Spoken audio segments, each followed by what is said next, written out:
On August 16, 2025, the skies over Illinois turned violent. What began as scattered storms erupted into a 17-hour onslaught that stretched deep into August 17th.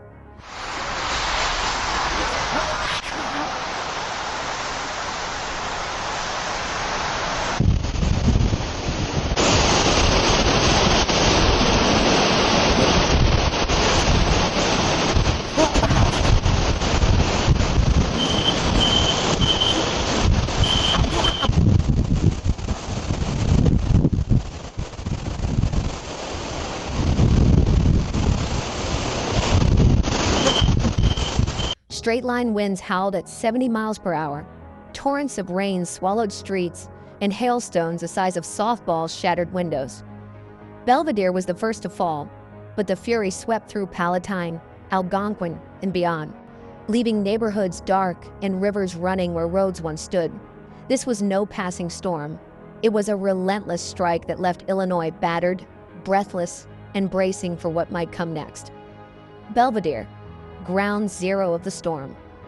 At 4 p.m. on August 16th, emergency crews in Belvidere began responding to a flood of calls, over 50 within hours, as intense microburst winds ripped through the area. Trees were uprooted, power poles snapped, and vehicles crushed. Power was knocked out to around 2,000 homes and businesses. Unforming chaos across the collar counties, northern Illinois' unstable heat index values between 100 to 105 degrees Fahrenheit set an explosive stage.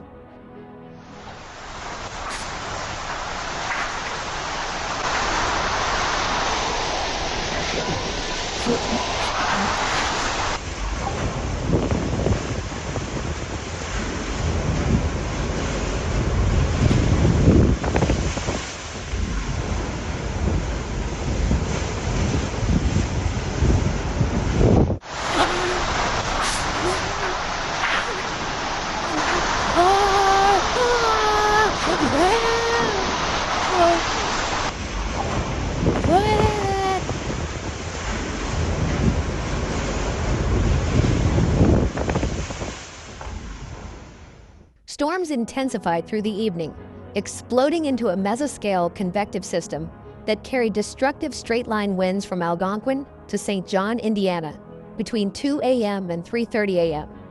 In areas like Belvidere, Cary, Sugar Grove, Palatine, and Romaville, gusts likely exceeded 70 miles per hour. McHenry County, trees topple, streets flood.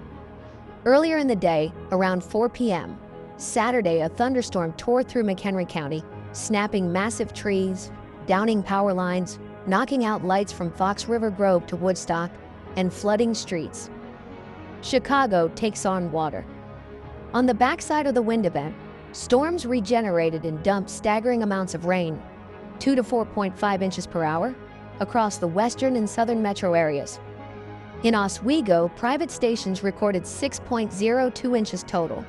5.42 inches fell between 3 a.m. and 7 a.m., triggering flash flooding.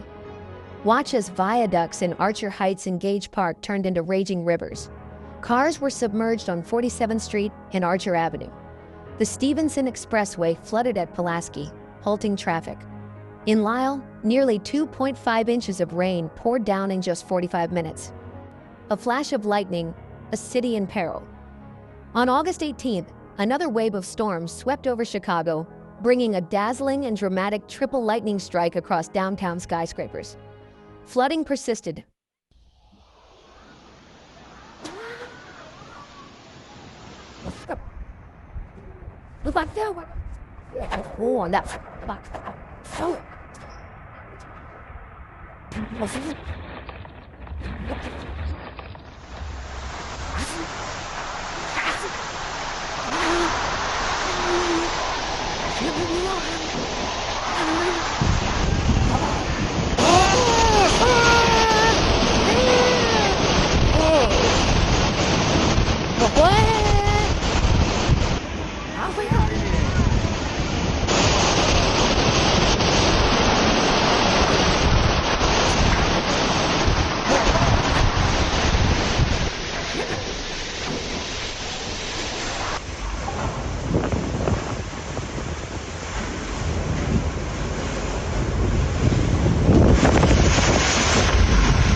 O'Hare Airport recorded nearly 2 inches of rain, while parts of northwestern Indiana saw more than 5 inches.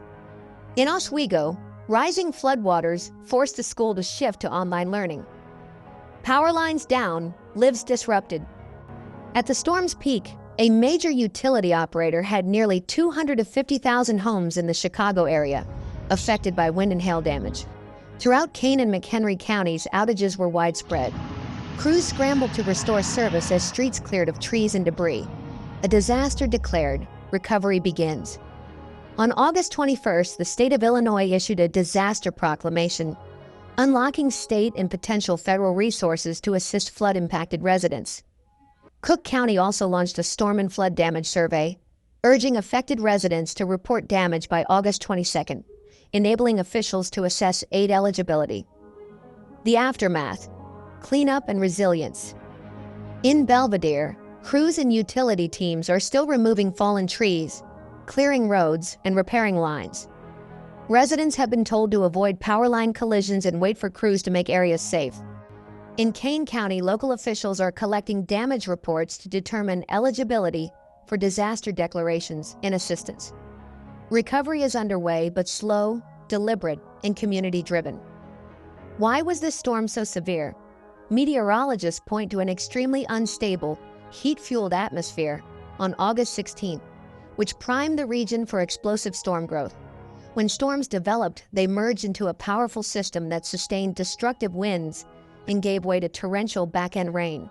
The result? No tornadoes, but microbursts and straight-line winds proved every bit as devastating.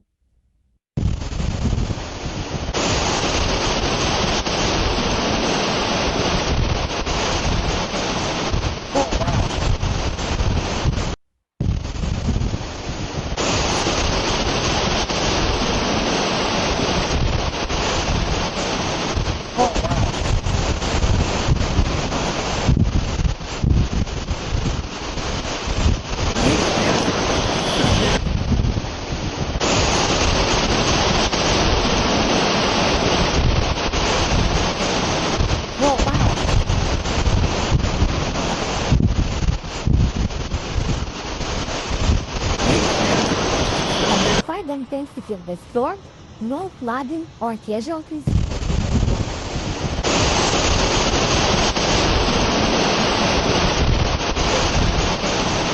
No, wow.